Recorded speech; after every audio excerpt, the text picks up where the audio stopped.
क्या आप जानते हैं कि कोरियन पुरुष दाढ़ी क्यों नहीं रखते हैं? या फिर क्या आपको पता है कि मिस्र की बेशकीमती मम्मी किस देश में खुलेआम सड़कों पर बिकती थी? क्या आप उस चॉकलेट के बारे में जानते हैं जिसे खाने के बाद इंसान रोने लगता है?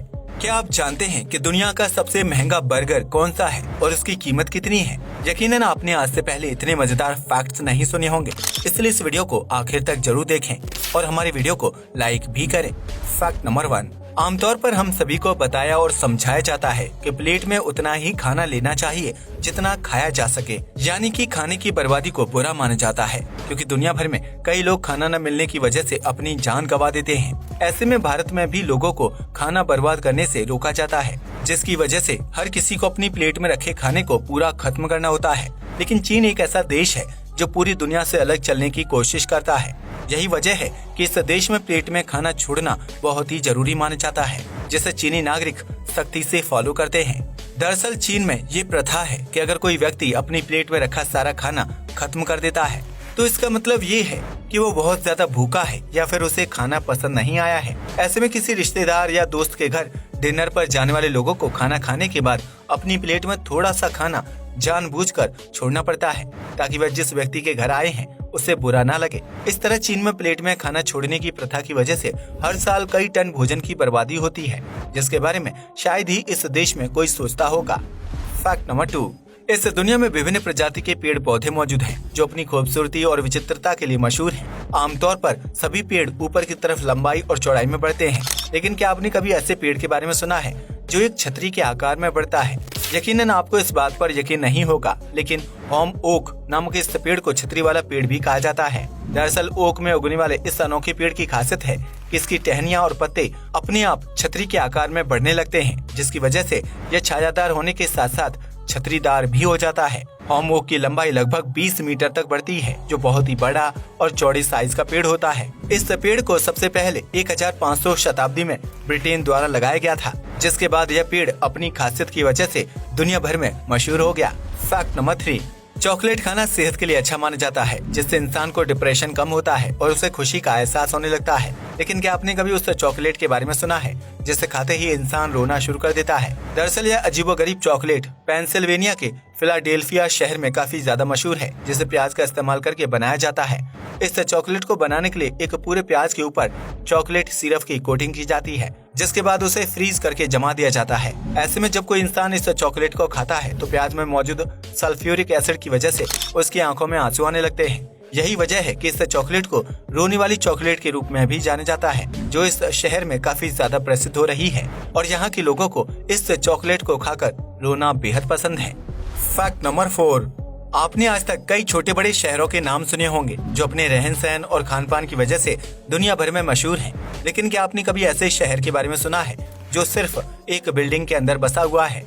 अगर नहीं तो हम आपको बता दें कि अलास्का में मौजूद व्हिटियर नामक यह बिल्डिंग असल में एक शहर है जहां एक साथ कई लोग रहते हैं। इस बिल्डिंग के अंदर वह तमाम चीजें मौजूद हैं जो एक शहर में होती हैं, यानी यहाँ आपको park, gym, playground, swimming pool, spa, parlour, shopping centre, अस्पताल, स्कूल और दुकानें सब कुछ बिल्डिंग के अंदर ही मिल जाएगा, जिसकी वजह से यहाँ रहने वाले लोगों को बाहर जाने की जरूरत नहीं पड़ती है। दरअसल यह बिल्डिंग अलास्का के दुर्गम स्थान पर मौजूद है, जहाँ साल भर कड़ाके की सर्दी और चारों तरफ बर्फ की मोटी चादर बिछी रहती है। ऐसे में व्हिटियर में रहने वाले लोगों को अपनी रोजमर्रा की चीजों के लिए खराब मौसम में बाहर ना जाना पड़े, इसलिए बिल्डिंग के अंदर ही एक छोटा सा शहर बनाकर तैयार कर दिया गया। इस बिल्डिंग का नाम अलास्का के आधिकारिक शहरों की लिस्ट में शामिल है, जहां कई पर्यटक घूमने के लिए जाते हैं। फैक्ट नंबर 5, आज तक आपने एक इंसान को दूसरे इंसान को सम्मोहित करते हुए देखा होगा, जिसके लिए वह अलग अलग तरह की चीजों का इस्तेमाल करते हैं। लेकिन क्या आपने कभी एक मछली को सम्मोहन करते हुए देखा है जो इस तकनीक का इस्तेमाल अपने शिकार को पकड़ने के लिए करती है? अगर नहीं तो हम आपको बता दें कि कटल फिश को सम्मोहन करने वाली मछली के रूप में भी जाना जाता है, जो अपने शिकार को पकड़ने के लिए उसे सम्मोहित करती है। इस तकनीकी को अपनाने के लिए कटल फिश अपने शरीर में जनरेट होने वाली रंगीन लाइट की मदद लेती है, जिसे वह लगातार शिकार की तरफ फेंकती रहती है और एक ही जगह पर खड़ी रहती है। ऐसे में पानी में इधर उधर घूम रहे जीवों पर जब यह रोशनी पड़ती है तो वह सम्मोहित होने लगते हैं और खुद ब खुद इस मछली की तरफ खींचे चले आते हैं। ऐसे में जैसे ही शिकार करीब आता है, यह शिकारी मछली उस पर हमला कर देती है। इस तरह कटल फिश बिना कोई मेहनत किए अपने शिकार को भी पकड़ लेती है और उसे सम्मोहित करने में भी सक्षम है। फैक्ट नंबर 6, अगर आपको लगता है कि मैकडी, बर्गर किंग और KFC जैसे ब्रांड आपको महंगा बर्गर सर्व करते हैं, तो आज हम आपको जिस बर्गर के बारे में बताने जा रहे हैं उसकी कीमत जानकर आपके होश उड़ जाएंगे। दरअसल द गोल्डन बॉय नामक इस बर्गर को दुनिया का सबसे महंगा बर्गर माना जाता है, जिसे साल 2021 में नीदरलैंड में तैयार किया गया था। इस बर्गर पर सोने का वर्क लगाया गया है, जबकि उसके अंदर दुनिया के सबसे पोषक और टेस्टी चीजों की फिलिंग भरी हुई है। यही वजह है कि द गोल्डन बॉय नामक इस एक बर्गर की कीमत लगभग 4.5 लाख रुपए है, जिसकी वजह से इसे दुनिया का सबसे महंगा बर्गर माना जाता है। हालांकि इस बर्गर का साइज बिल्कुल किसी आम बर्गर की तरह ही है, लेकिन इसका स्वाद और लुक आपको बिल्कुल अलग व अनोखा नजर आएगा। तो क्या आप इस कीमती बर्गर का स्वाद चखना पसंद करेंगे? Fact number 7। हम सभी जानते हैं कि प्राचीन मिस्र में राजा महाराजा और उनके परिवार को मृत्यु के बाद मम्मी के रूप में दफना दिया जाता था, जो वर्तमान समय में म्यूजियम में रखी जाने वाली बेशकीमती चीजों में से एक है। लेकिन क्या आप ये जानते हैं कि इतिहास में एक ऐसा समय भी था जब मम्मी को खुलेआम बाजार में सब्जी और फलों की तरह बेचा जाता था? जी हाँ, आपने बिल्कुल सही सुना। यह उस वक्त की बात है जब पूरी दुनिया पर नेपोलियन की सत्ता की चर्चा हुआ करती थी। दरअसल नेपोलियन ने मिस्र को जंग में जीत लिया था, जिसके बाद वहाँ मौजूद पिरामिड में दफनाई गई सारी मम्मी को कब्र से बाहर निकाल दिया गया था। इतना ही नहीं, उन सभी मम्मी को यूरोप लाया गया था, जहां उन्हें खुलेआम सड़कों पर बेचा जाता था। उस दौर में सड़क किनारे बिक रही मम्मी को खरीदने के लिए यूरोपीय लोगों की भीड़ इकट्ठा हो जाती थी, जो मम्मी को पीसकर उससे एक पाउडर तैयार कर लेते थे। फिर उस पाउडर को दवाई के रूप में खाया जाता था, क्योंकि यूरोपीय लोगों का मानना था कि मम्मी में कई प्रकार के पोषक तत्व होते हैं, जिनका सेवन करने से उनकी बीमारी खत्म हो जाएगी। इस बात पर यकीन कर पाना थोड़ा मुश्किल है, लेकिन इतिहास के पन्नों में एक ऐसा दौर भी हुआ करता था। Fact number 8।